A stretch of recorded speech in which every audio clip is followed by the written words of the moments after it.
Gratitude. Gratitude is a beautiful gift that we can actually give it to ourselves. Gratitude is a superpower which we can actually possess in our life. You know what? In this hustling life, what actually we are doing? We're just chasing one thing after another.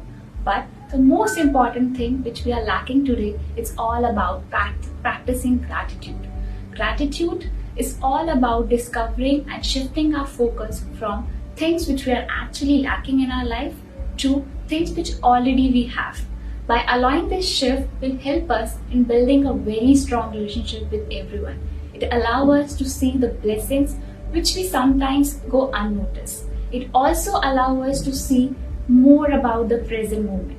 Whenever you see the more present moment, it will allow us to see the broader perspective of life, and it definitely change your perspective.